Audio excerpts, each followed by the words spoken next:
Welcome to the Pardes channel. Today we explain Prophet Samuel 1 chapter 14 in a clear and simple way, step by step.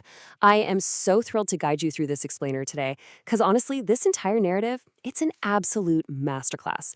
We're looking at contrasting leadership, active faith, and the dangerous, totally unintended consequences of our words. Okay, let's dive right in. Here is our roadmap for today. We're going to start with Jonathan's mission, then move through the divine panic, Saul's rash oath, the army's hunger, the deadly lottery, and finally wrap up with the lessons and legacy. Part 1. Jonathan's bold secret mission. To really set the stage for where we are right now, picture this. The Israelite army is currently pinned down by a massive Philistine force at a place called Michmash, and it's bad. The Israelites basically have zero weapons, no swords, no spears. We're talking just farming tools. So the situation looks incredibly bleak. King Saul, he's sitting on the outskirts of Jeba, literally just hanging out under a pomegranate tree with his remaining 600 men. But his son, Jonathan, decides to make a really courageous, secret move. He turns to the young man carrying his armor and says, "Come on, let's go over to the Philistine outpost on the other side." And crucially, the text notes he did not tell his father. Now, to reach that Philistine outpost, Jonathan had to cross a pass flanked by two sheer cliffs. The original Hebrew text actually goes out of its way to name these cliffs just to emphasize how ridiculously difficult this terrain really was. Those cliffs were named Bozez, which was to the north toward Michmash, and Seneh to the south toward Gava. So, this wasn't just a casual afternoon stroll. This was a steep, highly visible vertical rock climb. Doing this left anyone attempting it completely exposed and vulnerable to the enemy's soldiers stationed right at the very top. It required a massive amount of physical effort and just a total willingness to put it all on the line. And this brilliantly highlights the core difference between the two main figures in our chapter. Saul is just stagnating. He's literally sitting under a tree, miles from the front lines, reactive, hesitant, anxious. But Jonathan is moving. He tells his armor-bearer exactly why he's taking this huge risk. He says, "Perhaps the Lord will act on our behalf. Nothing can hinder the Lord from saving, whether by many or by few." What a profound statement of pure active faith, right? Jonathan totally gets that God is not limited by conventional military math. He doesn't need a massive army or iron swords to win a battle. He just needs a willing participant. Meanwhile, back at Saul's camp, the narrative takes a quick pause to tell us that Ahijah the priest is there and he's wearing an ephod. Now, what's an ephod? In simple English, it's a sacred garment worn by the high priest. The critical thing you need to know about the ephod is that it housed the Urim and Thummim. These were sacred tools historically used by the leaders of Israel to consult God directly, usually for yes or no answers, especially during times of war.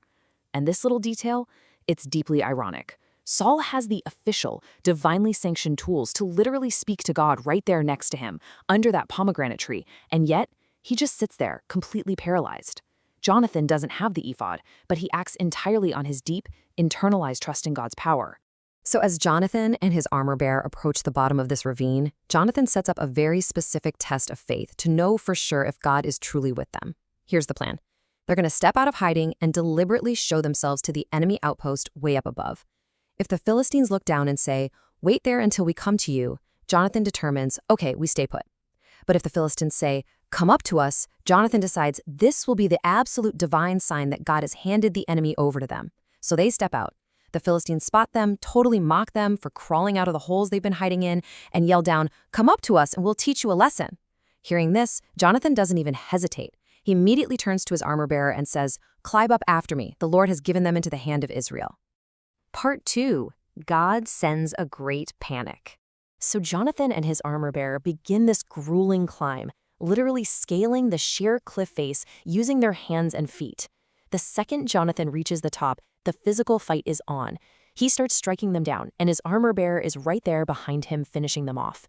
In that very first physical strike, just the two of them alone take down 20 Philistine soldiers within an area of about half an acre.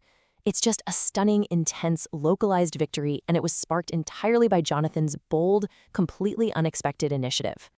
But here's where things get really wild. Jonathan's localized victory triggers this incredible chain reaction. The panic doesn't just stay isolated at the outpost. No, it spreads like wildfire through the entire Philistine camp, out into the open field, and it even grips their raiding parties. And then, God actively intervenes in the physical world. The ground literally begins to shake. An earthquake strikes right in the middle of all this chaos. It was, as the text explicitly tells us, a panic sent directly by God. Saul's lookouts, who are stationed miles away in Geba, look over the landscape and they literally see this massive, previously terrifying enemy army just melting away, surging back and forth in total blind confusion. Back under the pomegranate tree, Saul finally realizes something massive is happening across the valley. He orders a roll call, figures out that Jonathan and his armor bearer are the ones missing, and he finally decides, okay, maybe I should consult God. He asks the priest to bring the ark or the ephod. But as he's standing there, the noise and the absolute tumulto over in the Philistine camp just keep getting louder and louder and louder. Saul gets totally impatient. He abruptly turns to the priests right in the middle of the consultation and just says, "Withdraw your hand," meaning stop praying, stop consulting God, we just don't have time. Saul rushes off into the battle completely unprepared. When he and his men finally arrive, they find the Philistines in absolute chaos, literally striking each other down with their own swords. Part 3. Saul's Rash Oath. During the ensuing pursuit of the fleeing Philistine army, Saul makes a catastrophic leadership error. The text reveals that the men of Israel were actually in deep distress that day. Why? Because King Saul had bound his entire army under an incredibly strict, unthinking oath. He declared, "Cursed be any man who eats food before evening comes, before I have avenged myself on my enemies." Now, I really want you to notice his specific phrasing here, "my enemies." He makes the entire pursuit about his own personal vengeance, his own ego, rather than God's deliverance of Israel. And because of this rash, sweeping vow, his entire army is forced to fight an exhausting uphill battle, running for miles through rough terrain while completely and utterly starving. As the advancing army enters the woods, they find wild honey just oozing onto the ground. I mean, it's a perfect source of quick energy, but the soldiers are terrified of the king's curse, so not a single man even reaches out to take a bite. Jonathan, however, who was out initiating the battle earlier in the day, never heard this oath. He reaches out the end of his staff, dips it into a honeycomb, and brings it to his mouth to eat. Almost instantly, his eyes brightened, which is a physical sign that his physiological strength had been renewed. When one of the soldiers immediately pulls him aside and informs him of his father's curse, Jonathan doesn't hold back. He openly criticizes the logic of the oath, stating, "My father has made trouble for the country. See how my eyes brightened when I tasted a little of this honey? How much better it would have been if the men had eaten today from the plunder they took from their enemies. Would not the slaughter of the Philistines have been even greater?" Part 4. The army's desperate hunger. And you know what? Jonathan was entirely right about the dire consequences. Once the sun finally goes down and evening arrives, the oath officially expires. These men have been fighting all day long, burning massive amounts of energy with absolutely zero caloric intake. They are completely exhausted, faint, and pushed way past the brink of their physical limits. So, the moment they are allowed to eat, they utterly lose their self-control. They frantically pounce on the captured sheep, cattle, and calves. In their desperate rush, they butcher the animals directly on the bare ground and eat the meat with the blood still in it. Now, this is a huge deal. This is a severe violation of strict biblical law, which explicitly forbids consuming animal blood. Saul's unreasonable, ego-driven rule directly forced his people into such a desperate corner that they literally stumbled right into sin. Someone immediately runs to tell Saul, "Look, the men are sinning against the Lord by eating meat that has blood in it." Saul's reaction is to frantically try and correct the situation that he himself caused. He orders the men to roll a large stone over to him. This stone is going to serve as a proper, elevated slaughtering block so the blood can drain correctly into the earth, rather than just pooling on the ground where the meat sits. He commands his officers to disperse and tell the men to bring their animals to him to slaughter properly. Then Saul builds an altar to the Lord. Interestingly enough, the text makes a very specific point to mention that this was the very first time King Saul had ever built an altar to God. Part 5. The Deadly Lottery. As night falls, Saul is all fired up. He wants to keep pursuing the Philistines in the dark to plunder them until dawn, wipe them out completely. But the priest wisely steps in and advises that they should draw near and ask God first. So Saul asks God, "Shall I go down after the Philistines? Will you give them into Israel's hand?" But God does not answer him that day. Saul is met with absolute, total silence. Saul immediately jumps to the conclusion that this silence means someone in the camp must have broken his oath and committed a sin, blocking God's response. He loudly declares that even if the hidden sinner turns out to be his own son Jonathan, the sinner must die. The troops are so terrified they go completely silent. To find the culprit, they use a process of elimination by casting lots, asking God to give a perfect answer using the Urim and Thummim. Saul places himself and Jonathan on one side and the entire army on the other. The lot clears the army. Okay. Then Saul casts the lot between himself and his son. The lot falls squarely on Jonathan. Saul demands to know what Jonathan did, and Jonathan's confession is just incredibly simple, honest, and devastating. He says, "I merely tasted a little honey with the end of my staff, and now must I die?" Just think about the sheer absurdity of this moment for a second.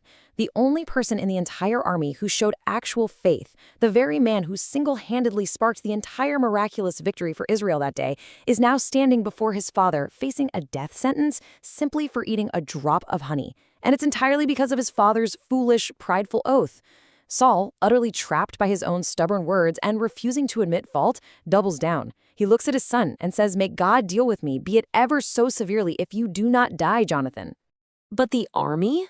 They have finally had enough. They are absolutely not going to let this happen. The men of Israel boldly step in and straight up overrule their own king. They fiercely defend Jonathan, saying to Saul, "Should Jonathan die, he who has brought about this great deliverance in Israel? Never. As surely as the Lord lives, not a hair of his head will fall to the ground, for he did this today with God's help." The people step up and rescue Jonathan, saving his life. Defeated by his own men, Saul calls off the nighttime pursuit and the Philistines return to their own land. The army recognized what Saul utterly failed to see. Jonathan's faith-driven action was clearly blessed by God, and that divine endorsement far outweighed a blind, impulsive oath made by a frightened king. Part 6. Lessons and Saul's Legacy. The chapter concludes by noting that Saul spends the rest of his days fighting bitter, endless wars against enemies on every side, listing his family tree and his commanders. But what do we take away from this specific chapter today? Let's look at the practical life lessons we can take away today from this incredible story. First up, faith versus fear. Jonathan proved that truly trusting God leads to bold, decisive, and highly effective action. He knew God wasn't limited by numbers or weapons. Saul, on the other hand, showed us that fear and anxiety inevitably lead to stagnation, literally sitting passively under a tree while the world moves on. Second, the danger of rash words. We see very clearly how impulsive, prideful declarations, like Saul cursing anyone who ate, can cause massive, unnecessary suffering for those around us. It can force perfectly good people into terrible situations. And finally, true leadership. Good leaders empower their people. They provide for them, sustain them, and recognize their victories. They definitely don't hinder them, starve them, or threaten them with death over some blind, ego-driven ambition. So, to recap the 14th chapter of 1 Samuel, it was a day of great, miraculous victory, sparked entirely by one young man's incredible active faith. A victory which was almost completely unraveled by his father's rash, insecure, and foolish leadership.